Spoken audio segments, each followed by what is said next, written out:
spent 50 years making sure everyone around me was okay. 50 years. Can you believe that? 50 years of reading rooms, smoothing tension, saying yes when I meant no, and staying in situations way past their expiration date. Because leaving felt like abandonment. And the wild part, I didn't even know I was doing it. I thought I was just a good person, caring, loyal, a team player. But what I was actually doing was disappearing, one small compromise at a time. My name is Ara, and I am a recovering people pleaser. And if you've ever said yes and immediately felt that sinking feeling in your stomach, if you've ever stayed somewhere, a job, a relationship, a role, long after you knew you should go, this video is for you, because today I'm going to take you through the 3 arenas where people pleasing hid in my life and the 3 internal shifts that are actually setting me free. Not perfectly, not all at once, but for real. Let's get into it.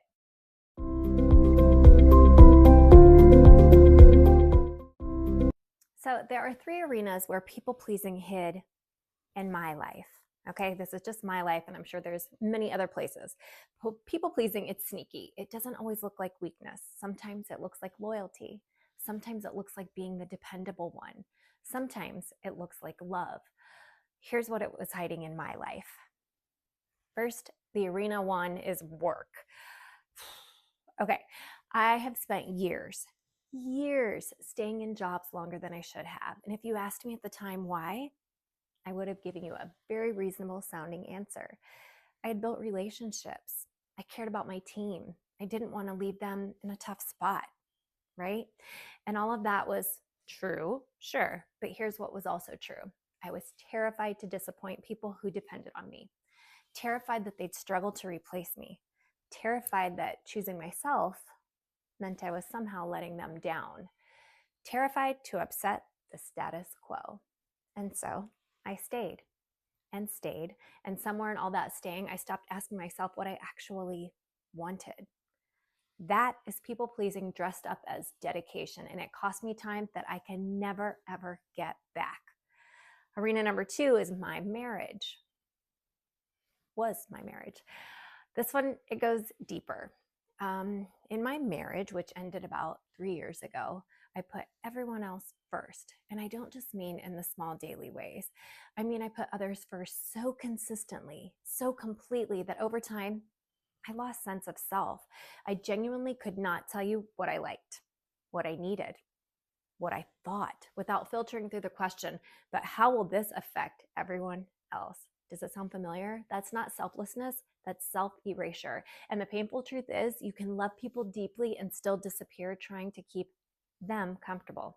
I had to learn, and I'm still learning, that my needs are not an inconvenience. They are part of the equation too.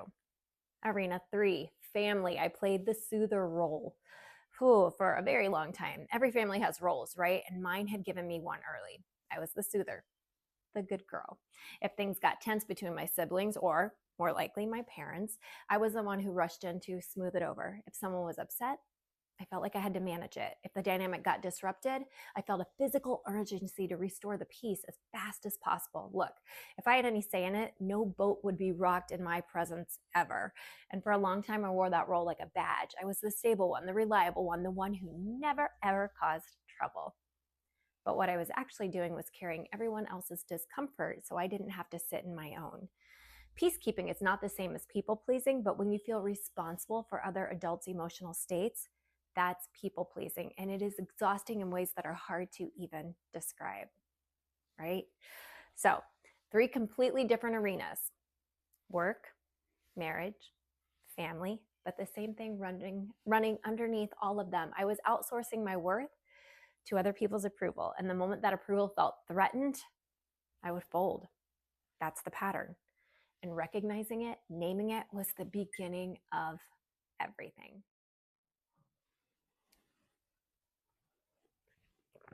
So now let's talk about the recovery. And I want to be clear, I said recovering in the title of this video on purpose. I am not standing here telling you I've arrived. I am in it actively. And some days it is deeply uncomfortable. But these 3 shifts, they are changing things for me. And I think they can change things for you too. Shift number 1, I go from reacting to pausing. Think about that, reacting to pausing. The old version of me responded immediately. Someone asked something of me, I answered before I even knew what I actually thought. The yes was out of my mouth before my brain had time to check in with my gut.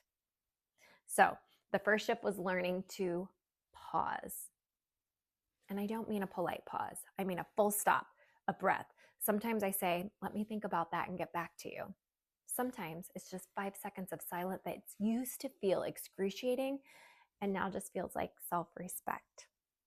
The pause is where your real answer lives, because when you give yourself even a few seconds before responding, you start to notice things you used to override: a tightening in your chest, a low-level dread, a quiet little voice that says, you don't actually want to do this. That voice, it's not being difficult. That voice is you, and she deserves to be heard before you open your mouth. So here's the practice. Next time someone asks something of you, anything, even small, breathe before you answer, just once. You don't have to explain the pause. I just want you to take it. Okay, shift number 2, saying no and closing your mouth. Literally, closing that mouth. Okay, this one is very specific and very real. I learned to say no. That part with practice, sure, it got easier. What did not get easier was what happened immediately after. Because the moment no left my mouth, my brain would light up like a freaking pinball machine. Maybe I should explain. Maybe I should soften it. Maybe I should just say yes instead. No, wait, actually, what if I just do half of it? And the no would quietly dissolve into a yes wrapped in 17 apologies. So I started doing something that sounds almost silly, but has genuinely changed my life. I say no, and then I physically close my mouth. I press my lips together. Sometimes I actually hold them there because my body knows what my mind will do if I give it the chance. You don't owe anyone a justification for your no. No is a complete sentence. And every time you pad it with explanations and apologies, you're unconsciously telling yourself and them that your boundary needs to be earned. But it doesn't. So here's the practice. Practice a simple no with someone safe about something small. Say it, and then just for a second, don't say anything else. Nothing at all. Notice what comes up. That discomfort, that's people-pleasing losing its grip. Shift number 3, choosing internal freedom over external approval. This is the big one. Okay, you ready? This is the deepest shift. And honestly, it's the one I'm still growing into the most. Okay, so for most of my life, how I felt about myself was directly connected to how other people responded to me. Their approval, that was my fuel. Their disappointment turned into my emergency. And so recovery isn't just about saying no more often. It's about building a new foundation, one that isn't shaken every time someone reacts to you differently than you hoped. Sit with that for a minute. The woman I am becoming, the future version of me I'm actively building toward, she is not indifferent to people. She's deeply caring, but she is not dependent on their approval to feel okay in herself. She knows who she is the absence of applause. She sets limits without bracing for impact. She is quietly confident in a way that doesn't need to be loud because it is rooted in something very, very real. And here's what I've learned. That version of me, she isn't waiting for me in the future. I have to live as her right now, today, in the small moments, in the pauses, in the closed mouth after I say no. The external freedom, the lighter relationships, the career that actually fits, the life that feels like mine, that comes from the internal shift, not the other way around. So here's your practice. Ask yourself once a day, what would I do right now if I weren't afraid of disappointing someone?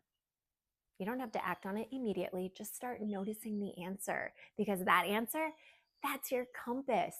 Oh, your compass. Can you imagine? So here's where I am with things. I am still recovering.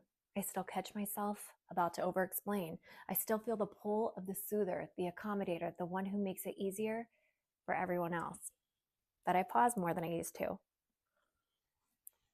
I definitely close my mouth more than I used to. And I'm learning slowly for real that my presence in a room does not need to be earned by my usefulness to everyone in it.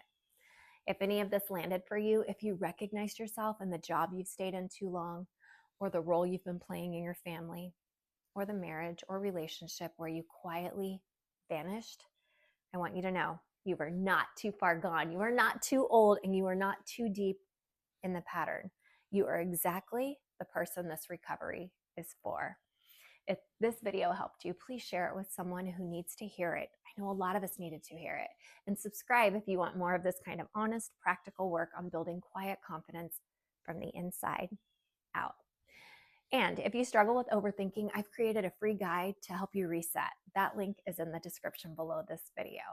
I am so glad you guys are here today. I'd love for you to tell me in the comments which arena hit closest to home for you. Was it work, relationship, family, something else? Let me know. I do read every single comment. I will see you guys next Sunday. Have a great one.